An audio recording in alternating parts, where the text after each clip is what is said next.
Most welcome in my YouTube channel. यदि आपने मेरे अभी चैनल को सब्सक्राइब नहीं किया है तो प्लीज़ सब्सक्राइब कर लीजिए और जो बेल आइकन दे रखा है उसको प्रेस कर दीजिए। देखिए, कल हम जो डिस्कस कर रहे थे वो लेटर, वर्ड और सेंटेंस पर था। हम सेंटेंस के ऊपर डिस्कस कर रहे थे और तो चलो देखिए, हम अब जो सेंटेंस है उसके एनालिसिस से संबंधित कुछ महत्वपूर्ण जानकारियां जो है वो प्राप्त करते हैं। देखिए, सबसे पहला जो मेरा सेंटेंस है वो है Mahesh has played the game. Sentence है मेरा Mahesh has played the game. अब देखिए, इस सेंटेंस का हम एनालिसिस करते हैं। सबसे पहले आपने देखा कि महेश यहाँ पर आपका सब्जेक्ट था, उसके बाद में हैज जो थी आपकी वो एक एचवी है, हेल्पिंग वर्ब है। प्लेड की बात करते हैं तो ये आपका मेन वर्ब है और गेम की बात करते हैं तो ये आपका ऑब्जेक्ट है। इस तरीके से आपका जो सेंटेंस जो फर्स्ट है उसका एनालिसिस आपके द्वारा किया गया। सेंटेंस सेकंड है, उसको देखते हैं। My uncle Sohan is playing cricket. कुछ इस तरीके से अपना सेंटेंस है। और जो थर्ड सेंटेंस है वो है Sohan my uncle is playing cricket.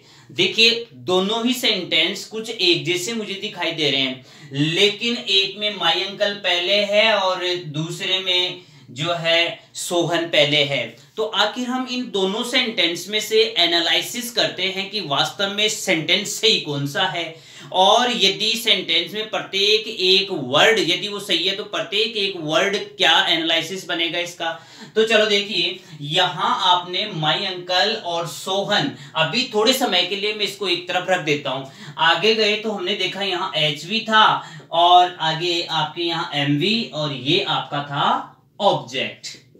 चलो जी, अब देखते हैं सेकंड, इसमें थर्ड सेंटेंस में ये आपकी एचवी, ये आपकी एमवी, ये आपका ऑब्जेक्ट। देखिए, बात को समझने की कोशिश करना। यहां पर माई अंकल और सोहन, अब सब्जेक्ट कौन सा है जो रियल में देखा जाए तो वास्तव में सब्जेक्ट कौन सा यहां पर आना चाहिए। तो सबसे पहले आपको इस प्रकार से सब्जेक्ट बनाने के लिए आपको पता होना चाहिए कि यहां पर सब्जेक्ट उसी को लेते हैं जो यहां पर जिसका जो प्रोपर नाउन में हो, जिसका नाम दिया हुआ हो, जो यहां नाउन बन करके आया हुआ हो, उसे हम यहां पर क्या देंगे, उसे हम यहां पर क्या रखेंगे, सब्जेक्ट रखेंगे। तो देखिए, सोहन अपना क्या बनेगा, यहां पर सब्जेक्ट बनेगा। आखिर सोहन सब्जेक्ट है तो फिर ये माई अंकल क्या है। तो देखिए, माई अंकल को यहां पर लेते हम एट्रीब्यूट। बात को समझने की कोशिश करना। माई अंकल को यहां पर हम लेते हैं एट्रीब्यूट, या फिर मैं ये कह दूं इसको एडिशनल इंफॉर्मेशन। क्या बोल सकते हैं इसको, एडिशनल इंफॉर्मेशन।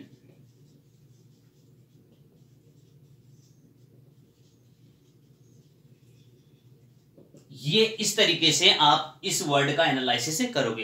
कहने का मतलब यही जो सब्जेक्ट यहां पर बनना चाहिए, इस तरीके से आप सेंटेंस लिखते हो तो सेंटेंस आपका गलत होगा। समझ गए। इस स्थिति में आप सेंटेंस इसी तरीके से लिखोगे। सोहन आपका सब्जेक्ट है, माई अंकल यहां एट्रीब्यूट है, इज यहां हेल्पिंग वर्ब है, प्लेइंग यहां एमवी है, क्रिकेट यहां पर ऑब्जेक्ट है। अब देखिए, फोर्थ सेंटेंस की बात करते हैं। देखिए, the sarpanch of our village had organised a function. तो सबसे पहले देखा, सरपंच तो क्या था, यहां पर अपना सब्जेक्ट था। सरपंच तो क्या है, यहां पर सब्जेक्ट। ऑफ आवर विलेज, यहां पर अब हम इसे एट्रीब्यूट भी नहीं कह सकते क्योंकि इससे पहले परपोजिशन आ गया। और देखिए, यहां इस प्रकार से पहले परपोजिशन आ जाता है तो ऐसी स्थिति में उसे हम पार्टिटिव कहते हैं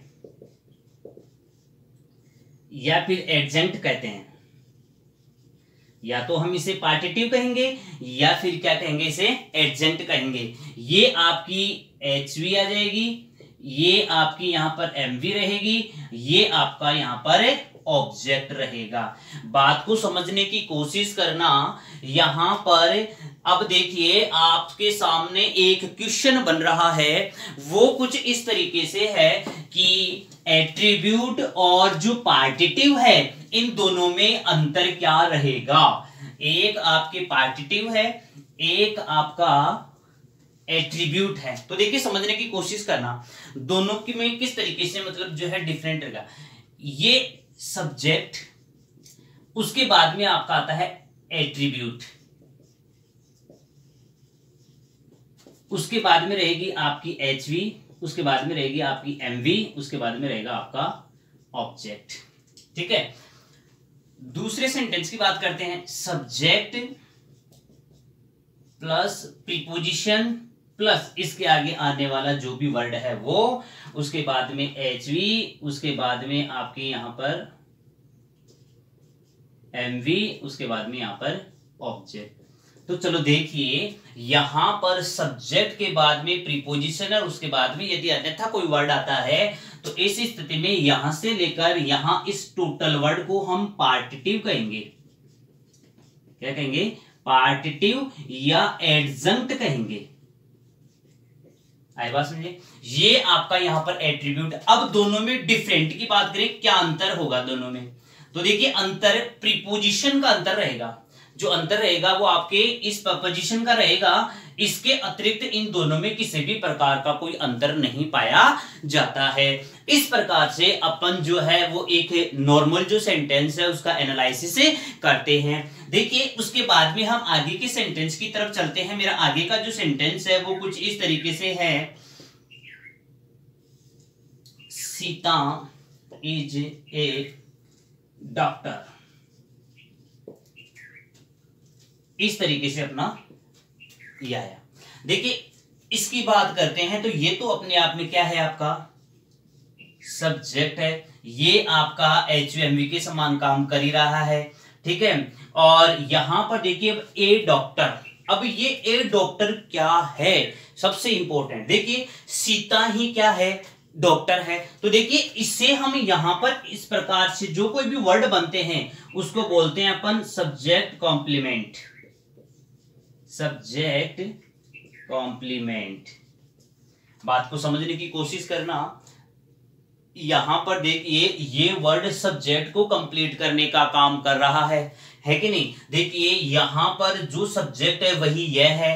तो इस प्रकार से बनने वाले वर्ड को हम क्या कहेंगे? Subject complement. इस तरीके से हम लोग किसी भी सेंटेंस का एनालिसिस बड़े ही अच्छी तरीके से, अच्छे रूलों के माध्यम से हमें इसका एनालिसिस कर सकते हैं। देखिए, पिछले वाला जो अपना वीडियो बना था उसमें हम वर्ब से संबंधित बात कर रहे थे। तो देखिए, उसमें एक स्टूडेंट्स ने पूछा एक वर्ब के बारे में, तो चलो उसको भी हम डिस्क्राइब कर देते हैं। उसने कहा कि सर एब्सोल्यूट वर्ब क्या होती है? एब्सोल्यूट वर्ब क्या होती है? देखो, बात को समझने की कोशिश करना। एब्सोल्यूट वर्ब जो है वो भी सब्जेक्ट के अनुसार चेंज नहीं होती है। एब्सोल्यूट वर्ब कभी भी सब्जेक्ट के अनुसार चेंज नहीं होगी। जैसे मैंने यहां पर लिखा, he can play A game. मैंने लिखा यहां पर he can play A game. दूसरा लिखा मैंने यहां पर, they can play A game. यहां पर देखिए, ये दोनों बिल्कुल चेंज नहीं हो रही है सब्जेक्ट के अकॉर्डिंग। तो ऐसी स्थिति में इसे हम क्या कहेंगे? एब्सोल्यूट वर्ब कहेंगे। इस कंडीशन पर हम इसे क्या कहेंगे? एब्सोल्यूट वर्ब कहेंगे। ये था अपना सेंटेंस एनालिसिस। आगे आने वाली जो अपनी क्लास होगी वो अब वर्ड के बारे में डिस्कस करेंगे, और वर्ड का जो पहला अपना जो पार्ट था नाउन, उसको हम बड़ी बारीकी से देखेंगे। आज के लिए बस इतना ही। आगे आने वाली क्लास में इससे आगे जो अपना नाउन होगा वो पॉइंट ऑफ देखेंगे। जय हिंद।